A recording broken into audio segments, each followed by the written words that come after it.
You wake up, you go to work or study or do whatever fills your hours, and there's that feeling, like you're playing a character in a play that no one is watching.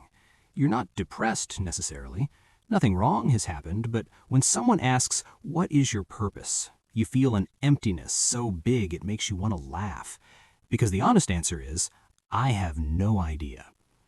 And then everyone comes with the ready-made solutions. Find a passion, help others, set big goals.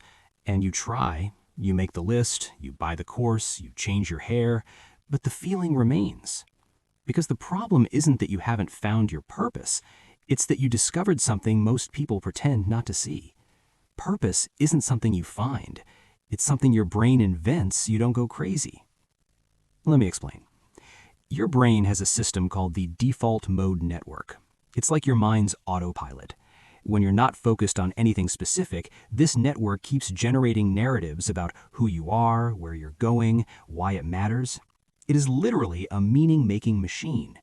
It works like this. You do something, your brain releases dopamine, you associate it with "this is important," repeat the cycle, and presto, a purpose is born. But here's the problem. This system was designed to keep you alive on a savanna hunting antelopes, not to make you happy in an era where you can have everything and need nothing at the same time. The truth no one wants to say is the feeling of having no purpose is not a bug.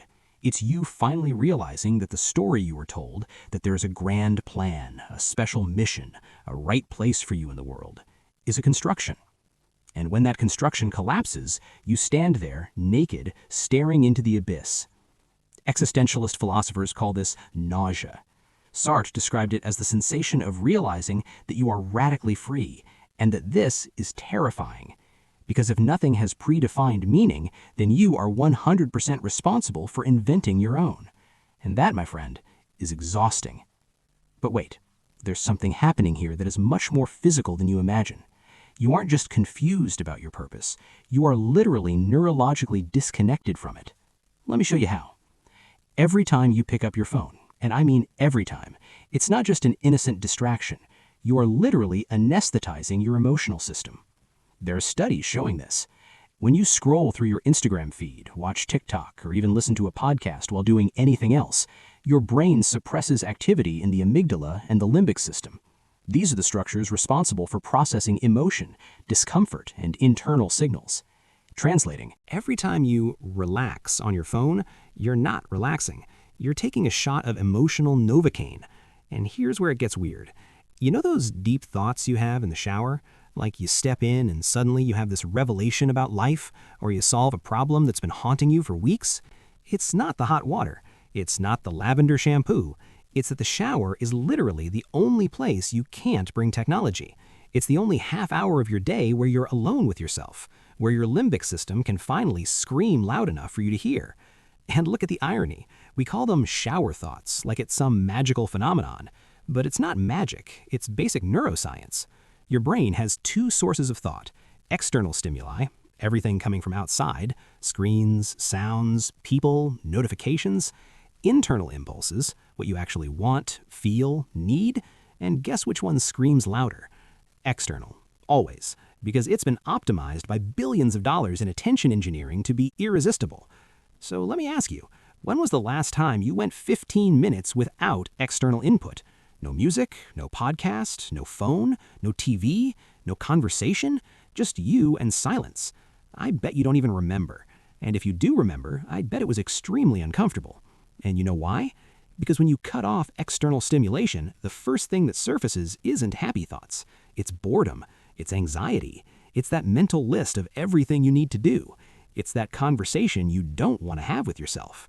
Your brain spends 16 hours a day receiving dopamine from outside sources. When you cut that off, it goes into withdrawal. And withdrawal hurts. So you pick up your phone again, and the cycle continues. But here's where it gets interesting. There's a brutal difference between two things people confuse: purpose and presence. Purpose is the story. I'm here to change the world, build something big, leave a legacy. Presence is the moment. I'm here, now, and that's enough. The previous generation needed purpose because they had scarcity. You worked so you wouldn't starve. Simple. Purpose delivered. But you have Netflix, food delivery, infinite dopamine on your phone. You don't need purpose to survive. You need presence to not lose your mind. And look at the irony. The people who talk the most about finding purpose are the ones selling courses about it. Coaching industry, self-help, awaken the giant within. It's a billion-dollar machine, because selling the idea that you're broken and need fixing is way more profitable than saying, maybe you're fine. Maybe life doesn't need a cinematic script. So let me ask you, what if the lack of purpose isn't a problem to solve, but a truth to accept? What if, instead of searching for purpose, you simply chose a purpose, knowing it's arbitrary, but choosing it anyway? Like, you could choose, my purpose today is to make the perfect cup of coffee. Tomorrow, you could say, my purpose is to understand why that person acts the way they do.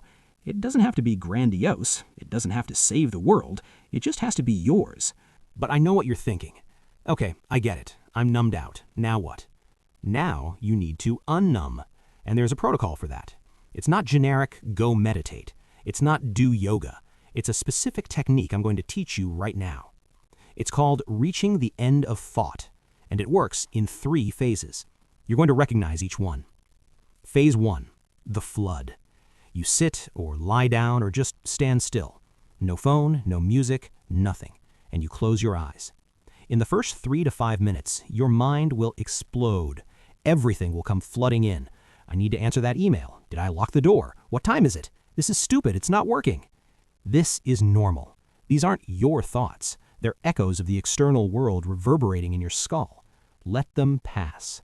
Don't fight. Don't try to control. Just observe. Phase 2, the desert. After about 7-10 minutes, the boredom comes. And it's not just any boredom. It's unbearable boredom. Your brain will start screaming, do something, anything. You'll feel itchy, the urge to open your eyes, the urge to check your phone, the urge to get up and do something productive. Don't give in. This boredom is your brain in dopamine withdrawal. It's the spoiled kid throwing a tantrum because you took away the toy.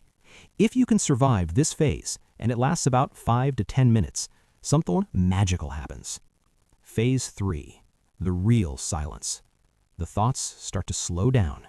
They get slower, more spaced out, and eventually, they stop. It's not emptiness, it's presence. You finally hear. And what do you hear? It's not the voice of God. It's not some epic calling from the universe. It's something much more subtle. A discomfort you were avoiding. A longing you didn't know you had. A small but real desire that was being suffocated. That's you. Unfiltered. No external influence. Just you. How long does this take? Depends on how numbed out you are. Could be 15 minutes, could be 40. But you don't have to do it all at once. Start with 10 minutes a day. No music, no podcast, no guided meditation, just silence and boredom. And eventually, you. And when you start hearing your inner voice again, that's when you can start building a purpose. Not a purpose borrowed from some influencer, not a purpose your parents chose. A purpose that's yours, even if it's small, even if it's temporary, even if it changes next week. Because here's the truth. You didn't lose your purpose. You just numbed the part of you that knows what it is. And now you have the terrifying freedom to unnumb, to sit in the silence, to endure the discomfort, and to finally hear.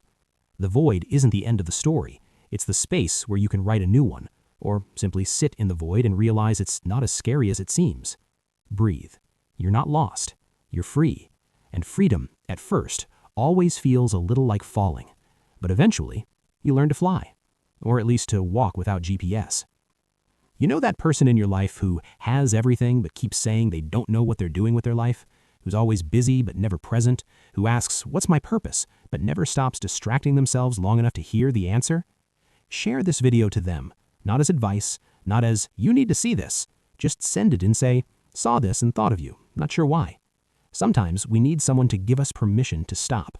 This video might be that permission. And if that person is you, send it to yourself. Save it. Come back here in a week. See if anything changed.